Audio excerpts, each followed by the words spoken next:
Bonjour à tous, merci de nous retrouver pour ce nouvel hebdo. Nous sommes du côté des Cinépalaces d'Épinal. Nous allons parler de la conjoncture économique qui ne se porte pas très bien en ce moment dans les cinémas, mais on fait beaucoup de choses pour se redresser, on en parle tout de suite.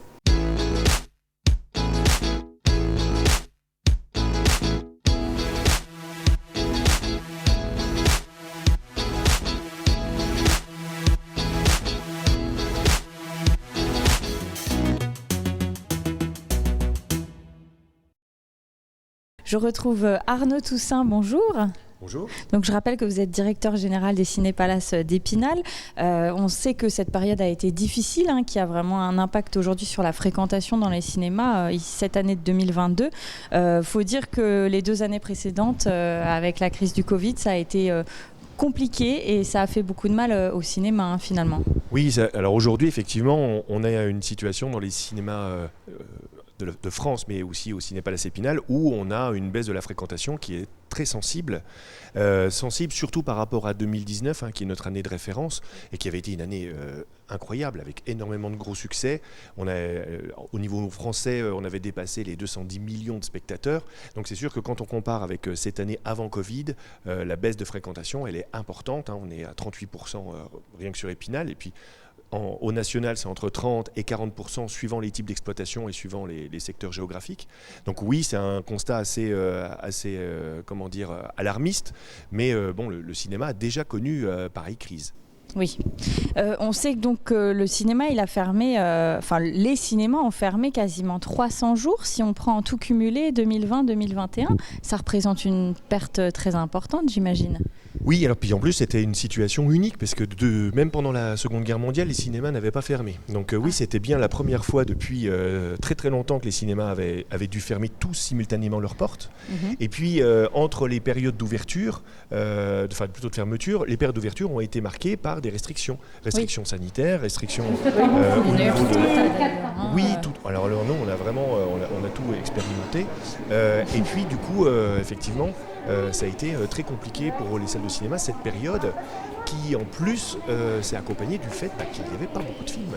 Parce que nous, on a besoin de films pour vivre et à cette période, effectivement, on avait peu de films à proposer à nos spectateurs. Donc vous le disiez, une baisse de 37% si je ne dis pas de bêtises, si on compare toute la période 2015-2019 et 28% au niveau national. Comment expliquer ce décalage finalement entre le national et puis le local qui souffre encore davantage ? Alors sur Épinal, on a des choses qui sont très spécifiques localement, puisqu'il y a l'ouverture d'un cinéma proche à Remiremont qui a pris une partie de notre public, comme ce fut le cas quand les Cinépalaces sont ouverts à Épinal.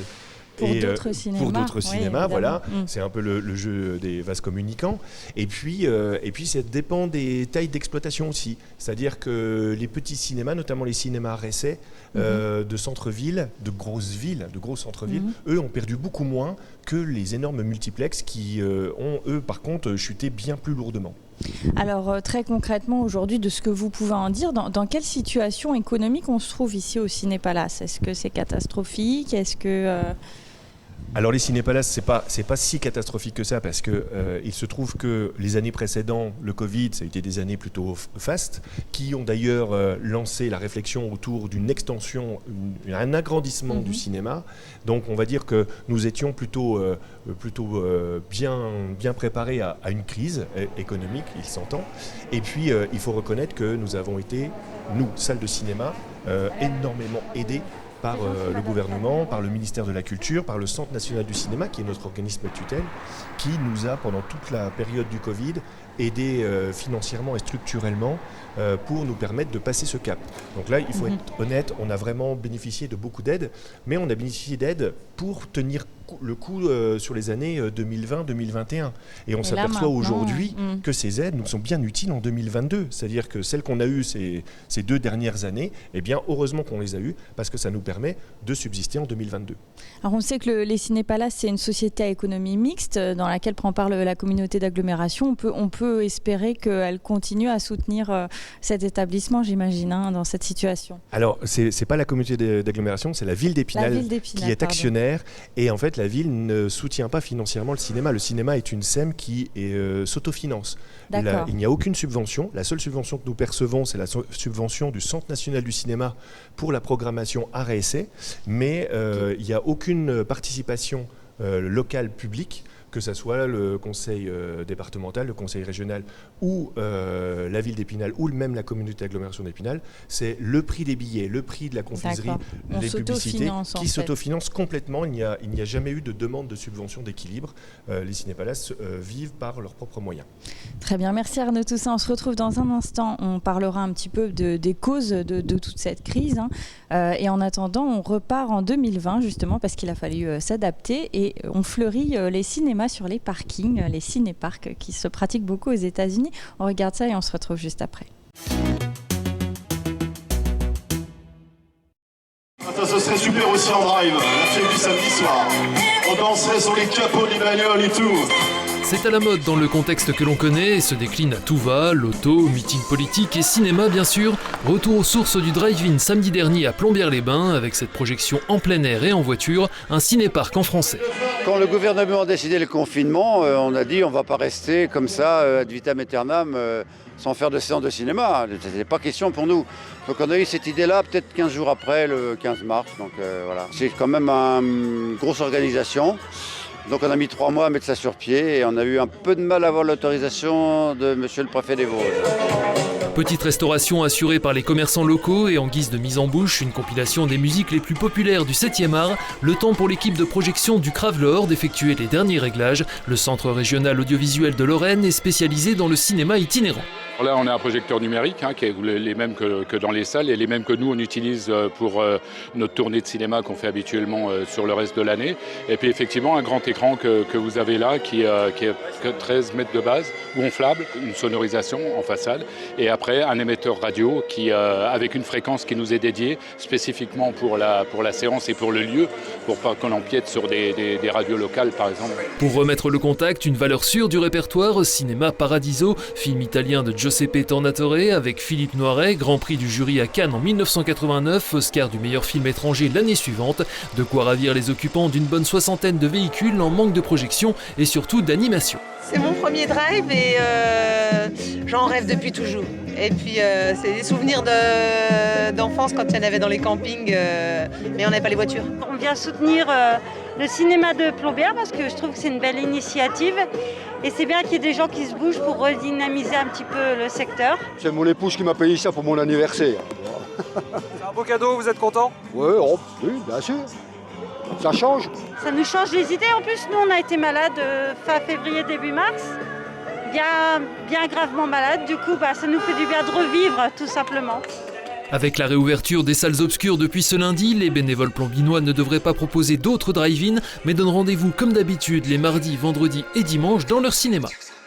Nous sommes de retour au Cinépalace d'Épinal. Je suis toujours avec Arnaud Toussaint, directeur général. On l'a évoqué dans la première partie. La fréquentation est en baisse cette année. D'ailleurs, est-ce que vous pourriez nous rappeler les chiffres peut-être, année normale par rapport à cette année 2022 ? Oui, dans les années précédant le Covid, en règle générale, on faisait entre 430 000 et 445 000 entrées par an au Cinépalace. Là, cette année, on est plutôt sur une base de 230, 250. Et on espère 270 000 entrées, parce qu'on a quand même pas mal de choses qui vont arriver dans les derniers mois qui peuvent nous ramener beaucoup de spectateurs, comme ce fut le cas l'an dernier. Alors comment on peut expliquer finalement tout ça ? Alors on sait qu'il y a eu le Covid. Est-ce que finalement les gens ont déjà d'une part perdu l'habitude de venir au cinéma ? Oui, ça c'est la raison principale qui est évoquée par les usagers des cinémas, d'avoir perdu l'habitude à cause des jours de fermeture, mais aussi parce que pendant ces jours de fermeture, il y avait toujours cette envie de film, de cinéma, qui a été compensée par d'autres usages, notamment le visionnement sur les plateformes de streaming, qui nous cause énormément de tort. Alors, les plateformes de streaming ne proposent pas le même contenu que nous, clairement. Oui, mais sûr. Par exemple, en proposant des séries, les séries, on sait que c'est très chronophage, ça laisse plus beaucoup de temps au public de trouver le temps de venir dans les salles. Et puis, il y avait toutes ces restrictions qui aussi détournaient les spectateurs qui n'avaient pas envie forcément de mettre un masque, qui n'avaient pas forcément de passe sanitaire. Il y avait beaucoup de choses qui, effectivement, par rapport à le confort qu'ils peuvent avoir chez eux, les ont un petit peu dissuadés de venir. Et puis en les dissuadant de venir pendant une longue période, ils perdent l'habitude. Et en perdant l'habitude, on les voit moins. Alors on les voit moins, sauf que on a aussi quand même, heureusement, on a une éclaircie, c'est que quand il y a un film attendu, un très gros film attendu, le public est là. Ça a été Spider-Man l'année dernière, ça a été Top Gun 2 cette année, puis là on va avoir Avatar, le numéro 2 qui sort. On sait que le public, pour ces événements, sera de retour. Ce qui nous manque, c'est le public qui venait régulièrement, par habitude, toutes les semaines au cinéma et qui allait découvrir des films dont on n'avait pas forcément entendu parler, parce que aujourd'hui, on nous dit qu'il y a peut-être trop de films, ou en tout cas, il y a des films qui ne sont pas très bons. Il y a un manque de films attirants pour les spectateurs. Mais la vérité, c'est qu'il y a des films qui sont très bons, mais ces films-là, malheureusement, ne bénéficient pas de marketing, de communication, et passent relativement inaperçus, alors qu'on a vraiment des pépites qui sont sorties cette année, qui auraient mérité de rencontrer leur public, et malheureusement, ça n'a pas été le cas. Justement, puisqu'on parlait des plateformes, on l'a dit, elles se sont développées, elles ont même explosé encore depuis le Covid, parce on connaît tous Netflix, il y a la concurrence Disney maintenant, mais même les chaînes s'y mettent, il y a des plateformes France Télévisions, etc. C'est, j'imagine, difficile de concurrencer, surtout qu'il y a une nouvelle mode, et ça pareil, ça date du Covid, c'est que certaines productions choisissent de faire leur sortie directement sur les plateformes et squeeze complètement les cinémas. Ça aussi, c'est un problème, j'imagine. Alors c'est un problème quand c'est des productions qui étaient destinées à la salle de cinéma au départ. Et là, c'est arrivé, il me semble. Ah oui, c'est arrivé même plusieurs fois. Que ça soit Gaumont, que ça soit UGC, que ça soit Disney ou Paramount. Voilà. Mais donc là, c'est un problème. Mais quand même, la plupart du temps, c'est des contenus qui ne sont pas les mêmes que dans la salle de cinéma. C'est des contenus réalisés exprès pour la télévision, c'est des séries, c'est ce que nous, on appelait avant les téléfilms. Voilà, donc on a un contenu relativement complémentaire. On peut coexister, ça, c'est pas un souci. C'est là où il faut expliquer que la salle de cinéma, on propose d'autres contenus. Et après, ce qu'il faut qu'on essaye de faire comprendre, notamment à ceux qui ont oublié l'habitude, c'est que ce qu'on vit dans une salle de cinéma, ça n'a rien à voir avec ce qu'on vit chez soi. L'expérience collective de la salle, elle décuple les émotions, et c'est vraiment en voyant un film dans une salle, au milieu d'autres spectateurs, qu'on sent le plus possible ce film. Sans parler des équipements qui sont pour quelque chose, on va en parler justement parce qu'il y a du nouveau à venir. On fait tout de suite une deuxième pause dans cette émission et on va aussi également parler de toutes les animations que vous proposez. C'était le cas déjà cet été avec une avant-première Visiteurs du futur. Nous y étions et on se retrouve juste après. Ok. Voilà.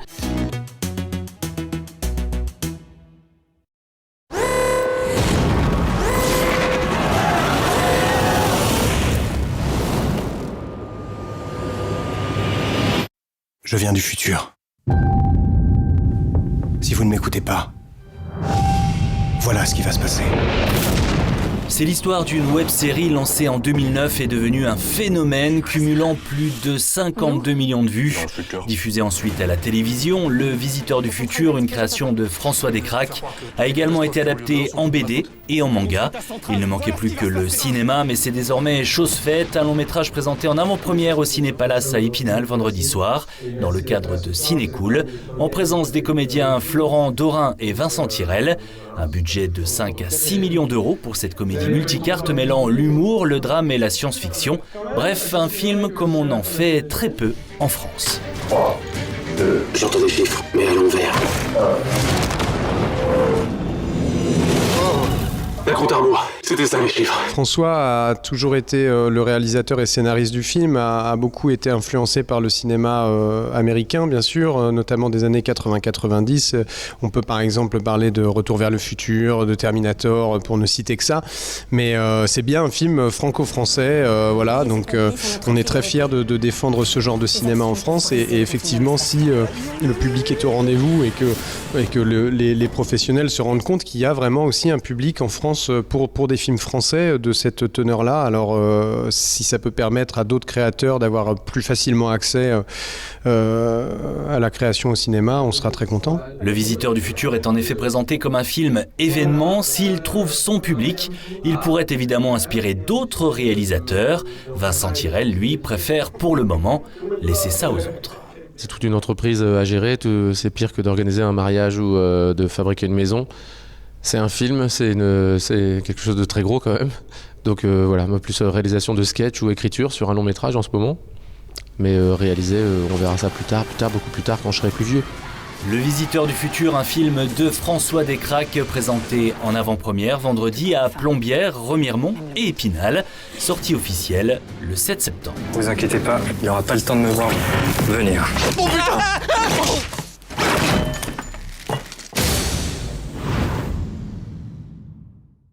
Nous sommes de retour au Ciné-Palace d'Épinal. Je suis toujours avec Arnaud Toussaint, directeur général du cinéma. On l'a dit, la conjoncture économique est un petit peu difficile ces dernières années, mais pas question de baisser les bras. Il y a toujours des projets et des choses en cours ici. Alors notamment renouvellement d'équipements, c'est ça, en cours, hein. Oui, il faut que les cinémas suivent un peu l'évolution technologique de la projection en salle. Donc nous, par exemple, à Épinal, on a acquis cette année, en 2022, 2 projecteurs laser, donc une technologie nouvelle, récente de projection en 4K, ce qui nous permet d'avoir des images d'une qualité incroyable, et notamment pour projeter du contenu 3D avec des technologies, alors c'est un peu technique, mais en augmentant le nombre d'images par seconde, et ça apporte une dimension supplémentaire au film. Alors il y a ça, il y a aussi l'environnement sonore. On avait déjà fait un changement d'équipement sonore dans une des salles il y a quelques années, puis on va poursuivre. Voilà, donc il y a aussi toutes ces technologies qui font que l'expérience en salle, elle est aussi sensitive par le son et par l'image, immersive, voilà, et c'est quelque chose qu'on ne retrouve pas ailleurs. Dans son salon, par exemple. Par exemple. Et puis, on en parlait un petit peu hors caméra tout à l'heure. Aujourd'hui, c'est vrai que la 3D, on ne la retrouve plus qu'au cinéma. Il y a une période où c'était la mode de la voir sur nos télévisions. C'est plus trop le cas aujourd'hui. Donc, il y a encore cette plus-value-là qu'on peut trouver ici. Oui, tout à fait. Surtout que là, on a quand même un gros film qui a été tourné intégralement en 3D, qui est Avatar numéro 2. Enfin, je dis 1, mais en fait, il y a déjà l'Avatar 3 qui a été tourné aussi en 3D. Donc, on va en avoir 2 dans les prochaines années. Et effectivement, maintenant, c'est une technologie qu'on ne retrouve plus qu'en salle de cinéma. Pour tout ce qui est des initiatives mises en place, il y a aussi une vraie politique qui est menée ici du point de vue tarifaire. On est dans un multiplex qui est l'un des moins chers du Grand Est, notamment. Oui, c'est ça. Ça a été toujours un souhait de faire en sorte que le cinéma soit un loisir accessible, une pratique culturelle ouverte au plus grand nombre. Donc notamment, nos tarifs, le plein tarif, comme on appelle ça, le tarif le plus cher, il n'a pas évolué depuis 11 ans. Et le tarif moins de 14 ans, qui est à 4 €, lui, il n'a pas bougé depuis sa mise en place au 1er janvier 2013. Donc on essaie de maîtriser au maximum notre politique tarifaire pour que le cinéma reste un loisir accessible. Rappelez-nous combien la place classique, sans réduction aucune. La place sans réduction, c'est 8,80 € hors supplément 3D. Mais le prix moyen, parce qu'on parle beaucoup des études et du prix moyen que payent les spectateurs, c'est plutôt, on est aux alentours de 6,10 €. Parce qu'avec les cartes d'abonnement, avec les jours où c'est tarif réduit, avec les cartes jeunesse, la carte ZAP 88, avec plein les chèques d'entreprise des comités d'entreprise, enfin il y a beaucoup de moyens de payer moins cher le cinéma, et on s'aperçoit qu'effectivement le public connaît ces pratiques, et puis finalement paye rarement le plein tarif. Sauf quand il n'a vraiment pas le choix. Mais en tout cas, voilà, ça nous laisse penser que le prix n'est pas forcément un frein, parce que clairement, il y a des loisirs qui sont bien plus chers, et que cette politique tarifaire maîtrisée nous permet d'avoir une clientèle la plus large possible. Il y aura une offre qui va sortir d'ailleurs au mois de novembre, basée un petit peu sur les Orange Ciné Day, si je ne dis pas de bêtises. Oui, c'est ça. C'était une offre qui existait avec Orange jusqu'au 31 décembre 2021. Et là, pour les 11 ans du cinéma, on va proposer une offre qui est un peu similaire pour redonner envie de venir à deux, voir le même film dans la salle de cinéma, et de bénéficier d'un tarif réduit à deux. L'objectif étant d'aller voir le même film, puis ensuite d'en discuter ensemble. Il y a aussi l'idée de proposer d'autres formats sur grand écran. Alors pas forcément des films, ça peut être des concerts, ça peut être des documentaires, des conférences parfois. Ça aussi, c'est important de proposer de la diversité. Oui, ça c'est la politique du hors-film, c'est de passer à autre chose que des films. Et alors, vous citiez les concerts, notamment des concerts qui ne peuvent pas être, qui ne sont pas qui se produisent pas dans la région. Donc ça c'est intéressant. Là, on va voir Coldplay, on va voir Indochine, mais aussi la Comédie Française, l'opéra également. Et tout ça pour des tarifs bien moindres que de le vivre en vrai. Alors oui, c'est pas tout à fait la même expérience, mais au moins elle est proche et d'un point de vue tarifaire, elle est accessible. Et Et puis il y a plein d'autres animations comme les conférences débats, comme alors notamment avec notre partenaire la BMI. Et puis on a également la conférence France Inter. On a vraiment pas mal de choses à proposer. Une offre variée. Une offre variée. Puis on sait que le public aime bien l'événement, l'animation, les rencontres avec des réalisateurs, avec des équipes de films. Ça arrive souvent. On l'a vu dans le reportage qu'on vient de diffuser, qui date du mois d'août. Les avant-premières, il y en a pas mal aussi. Ça fait aussi partie de l'événementiel d'un cinéma. Oui, tout à fait. Puis alors en plus là, sur Le Visiteur du Futur, on a été trop contents parce que c'était une production du Grand Est. Le film ayant été tourné entre Nancy et Metz.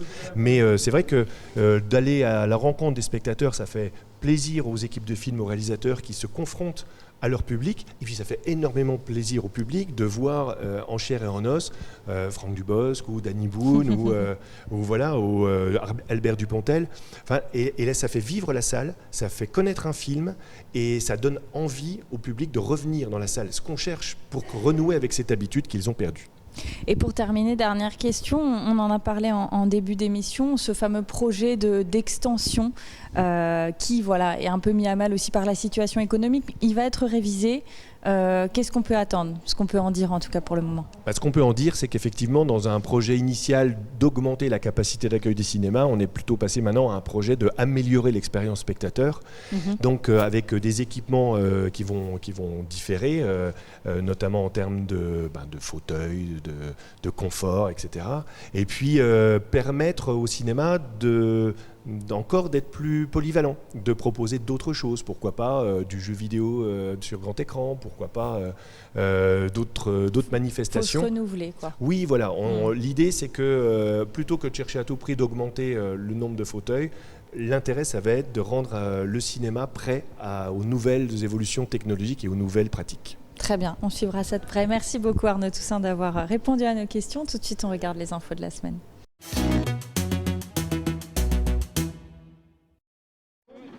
Premier arbre de la future avenue du Bois de l'Arche, coup d'œil sur l'actu en bref avec tout d'abord cet acte symbolique mercredi sur l'écoparc qui prend forme à Chavelot, à proximité d'Épinal. L'aménagement d'un nouveau parc d'activités pour un coût d'un peu plus de 18 millions d'euros porté par l'agglomération d'Épinal, accompagné par le département et l'État. Une zone de 73 hectares qui accueillera des industriels des écomatériaux et de la chimie verte.